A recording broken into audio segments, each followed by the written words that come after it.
So, today I just want to talk about my health journey and how I went from being completely bedridden and so tired and fatigued, and my hair falling out, hypothyroidism, really intense gut pain and gut issues, not being able to eat anything, being just a general feeling of sickness all the time. How I went from that to feeling healthy and having the most energy I've ever had, and I can eat all the things that I lost the ability to eat for a while. And this whole journey took me about 10-ish years, and it didn't have to take that long, but it did, and I learned a lot of things during that time. But I wanted to share the things that I learned so that if you are going through anything like I was going through, you can hopefully get through it a lot faster than I did.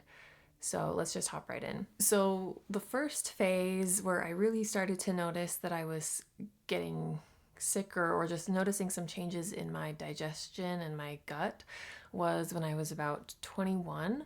I could no longer eat dairy. And at that point, I thought maybe it was just a lot of adults say that they could drink milk when they were kids and they can't anymore. So maybe that's why my gut was just changing. So I wrote it off as just changing body as I grew older. And over the next couple years, I started to lose the ability to eat other foods. So the next food that I couldn't eat anymore was eggs. And prior to that, I had been eating a lot of eggs because I thought they were healthy for me, and I enjoyed them. So I ate them regularly. And I just noticed that I got really sick, really nauseous when I tried to eat eggs, to the point that I had to cut them out of my diet as well. And then the year after that, I had a really strong reaction to gluten or dairy or grains. So I actually really remember that night. I had been eating Indian takeout with some friends, and I had a bite of bread with a curry that I had gotten. It was fine, but my stomach felt kind of weird. So then I took another bite of the bread because I didn't think it had anything to do with it. And I just remember this ripping pain in my gut. It felt like I was being stabbed in the stomach, but it also, I didn't want to go to the hospital because I felt like, what if it's just really bad gas? Or it just seemed really off and weird. But I was in bed for at least 3 days straight after that. My stomach hurt so bad. I didn't really know what it was. At first I wondered if the food had been bad, but everyone else there ate the same food that I did and they were fine. That was kind of the hard cutoff for when I couldn't really do any grains or bread or gluten anymore. If I did have it, I would have really intense pains like that.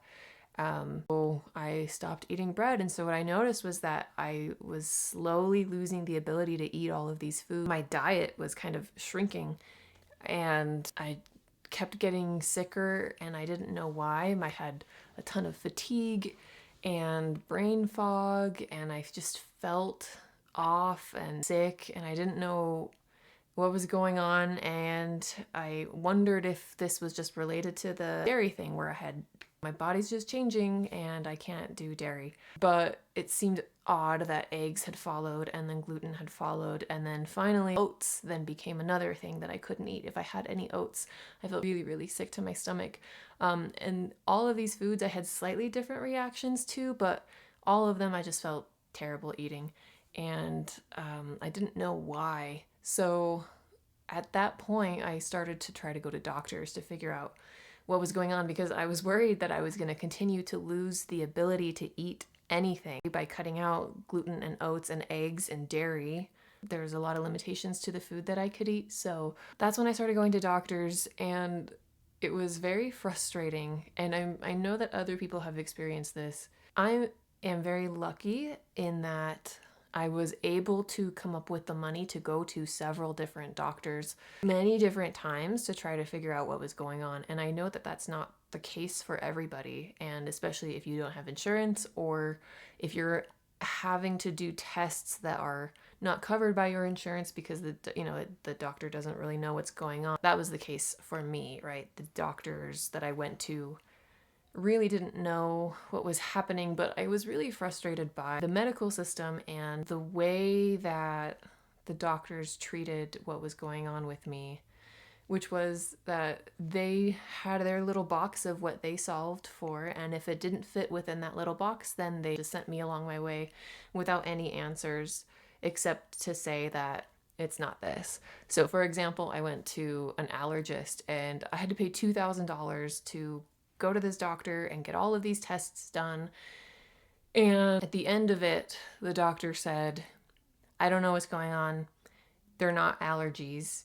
These aren't real allergies. So I said, what do I do? What's the next steps here? How do I just have to live like this? Is there something else that I should be looking into? And the doctor didn't have any other answers for me, except he said I could take an antihistamine, over-the-counter one, for the rest of my life every day if I wanted to. That was the best information that he could get me. So I got that for $2,000 and I was very frustrated.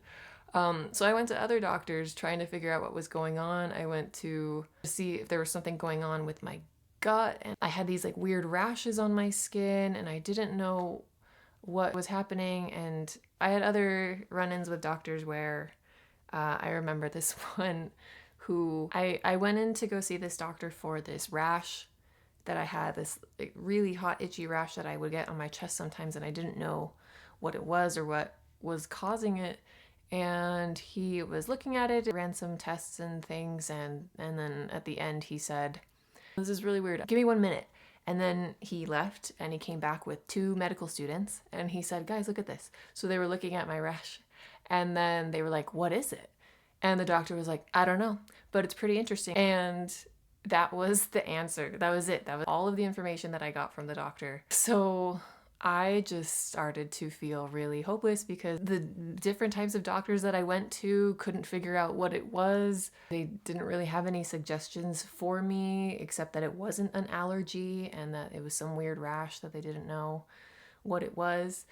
And eventually I got really sick because it kept getting worse, and I found that I was reacting weird to other foods as well. And I was afraid of eating too much of any one food because I was going to somehow become allergic to it or something like an allergy. That was at least how the symptoms were showing up. So I eventually moved back home, and instead of working in an office, I just cleaned houses, and that was all I had the energy for. Was I would clean houses and then I would lie in bed just exhausted, and my body hurt really bad, and my hair started to fall out a lot. And again, I would run into situations where I would go to the doctor, I would tell them that my hair is falling out, I don't know what would be causing this, but can you help me figure it out? And I got dismissed a lot with doctors saying, well, yeah, you still have a lot of hair though. And I was just so frustrated because I felt like I don't want to have to be bald before you recognize that I am sick or that what I'm telling you is the truth. And I kept trying to figure out what kind of doctor or what kind of medicine might work for me, but I was really flying blind. Like I said, I just knew the random symptoms that I felt, but I didn't know if it was because I was eating something that I shouldn't, or did I have allergy symptoms or I don't know, I couldn't think of what it would be, and I was hoping that a doctor would help me figure it out. Luckily, I had a friend who happened to go to a functional medicine doctor, and when I heard about that, it just like rung a bell in my head, and I said, you know what, I think I need to go to that place. And it was very expensive and I paid out of pocket, but it was the first time that I went to a doctor and told them about all of my symptoms, and they said, you know what, let's run a full panel on, I want to know every nutrient deficiency that you have. Let's check you for these. Let's check your hormones. Let's measure all of this other stuff that's going on in your body and see if we can get a full picture of what's happening. So I was so grateful to finally have somebody trying to dig into the level that I was hoping somebody would. And we found out a couple things as a result of those tests that were run. So I had a lot of nutrient deficiencies. I also had hypothyroidism, which I didn't know prior to. And then I also had hepatitis C, which I also didn't know about before. So I took medication for that and got that part fixed. And I started taking medication for my thyroid, but there was still some central ongoing issue within my digestive system in my gut. And we did test for Candida and a couple other, parasites or bacteria or fungus that I might have. And I did test positive for Candida, but not very much. But my doctor said that the best way to see what kind of symptoms I had would be to do an elimination diet, because a lot of what I was talking about seemed to align with having either SIBO or SIFO. So SIBO, small intestinal bacterial overgrowth, or SIFO, small intestinal fungal overgrowth. And the best way to determine which of the two I had, rather than taking a medication to try and wipe one out or the other, was to do an elimination diet. So I went on a very strict diet for a few months. I think I could turkey and chicken and pepper and salt and lemon and maybe 3 or 4 green vegetables, and that was it. And I think I could have almonds too. Very, very limited, and it was very, very difficult to stick to that diet. But I did do it, partially I think because I was spending so much money trying to figure out what was going on with me that it needed to be worth it. So I did stick to the diet for that time, and I didn't feel crazy better, but I did not have painful episodes in my stomach anymore. So after doing the elimination diet, we figured that I wasn't responding as if I had small intestinal bacterial overgrowth. So it seemed like I had small intestinal fungal overgrowth. And so we actually got to add a few more whole foods to my diet that are antifungal, like onions and garlic. And I could add a few more spices to my diet as well. And I remember the first time that I ate a hamburger after those 3 months of that really limited diet. And it was a lettuce wrapped burger, right? It was just the meat patty with lettuce, and I think I put mustard on it. But it was the tastiest thing I have ever had in my life. So I just really remember that detail. So after figuring out that I had Candida, okay, now I have a jumping off point. And I was working with a nutritionist who was also she worked with the functional medicine doctor that I went to, but unfortunately I had to move to a couple states away, and so I wasn't able to work with that same doctor or nutritionist anymore. And I tried to keep up with the diet that I was given, and that was going to be the main way of treating it. I was also prescribed diflucan, which is an antifungal medication, and that did seem to help, but again, I was still very limited in the foods that I could eat. My hair was still falling out, my skin was incredibly dry, and I felt very tired all the time still. So I was better. I definitely wasn't healthy yet. I started to try to do all of this treatment stuff myself. I took some over-the-counter supplements, which were very helpful to help treat my Candida based off of the supplements that I had been given from my functional medicine doctor and the nutritionist that I was working with. After taking those supplements, I had a really strong Jarisch-Herxheimer reaction, I think how you pronounce it. But basically, when Candida dies off, dead Candida is poisonous to the body, and it will give you a lot of symptoms like fever or body ache or chills or flu-like symptoms. And I was doing that, and at the time I didn't understand what exactly the Herxheimer reaction was. Now I know a lot more about it and how you should pace yourself, because what's happening is your kidneys and liver are overloaded with the toxins that are being released and that it's trying to handle, and it can't keep up at the pace that the Candida is dying off.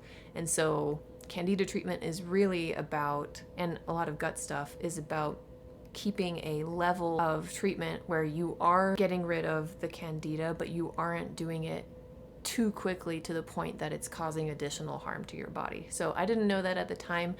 Again, I was trying to do a lot of this by myself, and so I started to feel very sick, but I just tried to power through it. But I also had incredible emotional mood swings just with the medication that I was taking. I could time it to the point that I knew that an hour after taking these supplements, I was going to just be sobbing and so sad, and I had to do it every day. And so it was really tough. The reason I really slowed down on trying to treat my Candida was because COVID happened. And when COVID hit, everyone was really freaking out about anyone coughing anywhere or any flu-like symptoms, and I didn't want people to confuse my symptoms for having COVID, and I also didn't want to think I was just reacting to my Candida treatment or the Candida when I actually had COVID and then get somebody sick. So I really backed off on trying to treat my Candida and just tried to keep a maintenance diet. Again, I had an understanding of what the foods that I should be eating, but this is also where my struggle with eating the foods that I should eat came in. A lot of people struggle with this, and I definitely want to talk about this more, about how eating the proper foods is difficult. And it's like everyone knows, right, that whole foods are better for you, and it's still hard to do. And even if you're sick and you're trying to get better, the addictive tendencies, especially if you're an emotional eater, which I definitely have been, all of that can really get in the way of treating your body right and or healing it.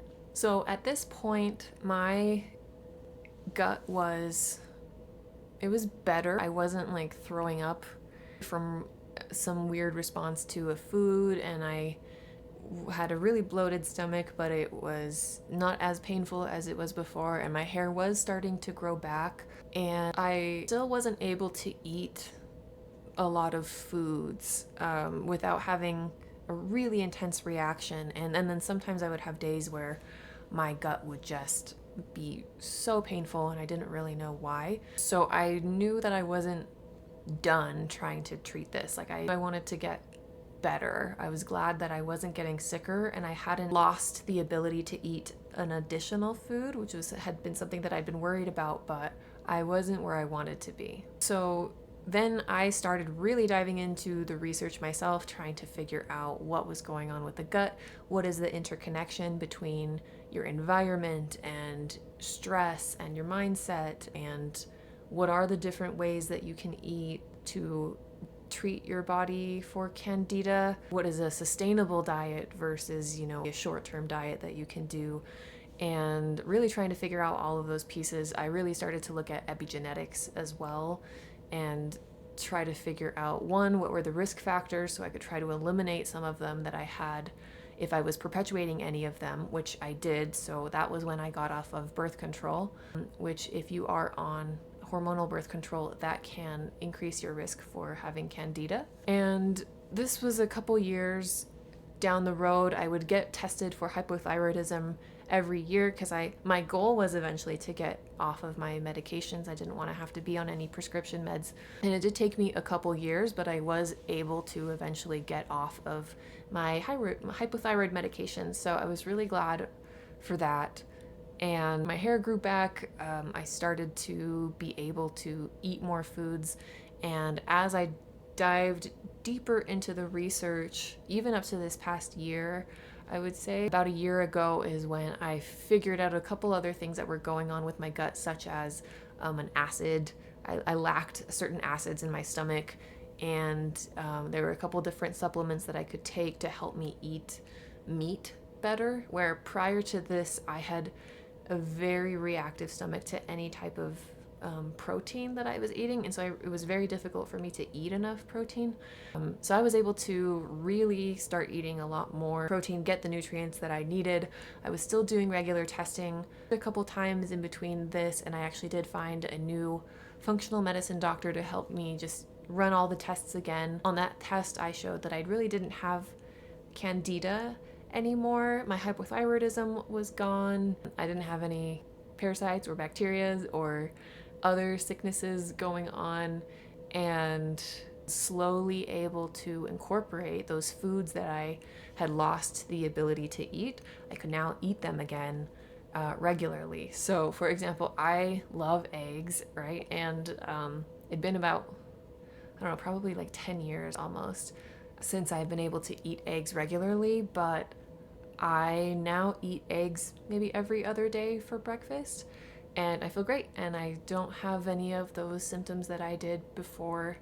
And now I can go to a, family celebration and I can eat the cake or a cheesecake or whatever desserts are cooked. And I mean, I don't feel great because I don't think anyone feels great when they eat a bunch of sugar or processed food or junky things, but I don't have that same like sick or, gut punch type of thing happening anymore.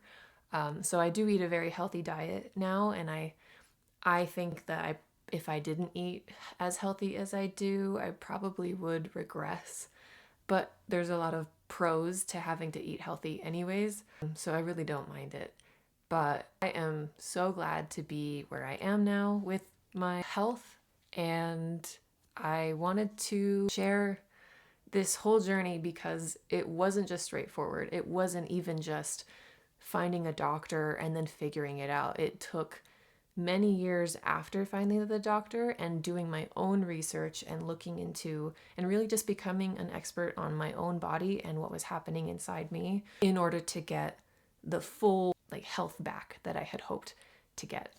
So I hope that this was at least somewhat interesting. But mostly, if you are somebody that has had any struggles with eating the right foods, even though you know you need to, whether for health reasons or just because you want to lose weight or because you want to live longer, whatever it is, I know that eating the right foods can be really difficult, and there's a big mindset portion to that I will want to talk about in future videos.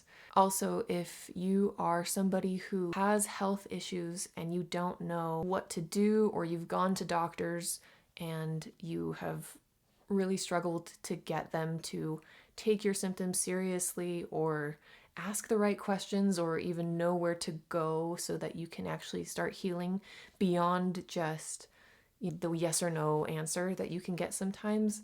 I also want to be talking in future videos about that as well. If you're somebody that has gut issues, then I have a lot of information for you, and the gut is just central to so many things in our body. I didn't realize how much of my sadness and kind of brain fog was related to what was going on in my gut. So I also plan on making videos about that as well. And also just want to encourage you that if you are feeling sick and you don't know what's going on, to not give up and to not take no for an answer, because there is a ton of information and it can be a bit overwhelming, but it's also very exciting because you have the power to figure out what's going on, and there's so much information available to you on your journey to do that. And if I can provide any help for you along the way, then I would love that. So that's all I got for today, and I'll see you next time. Bye.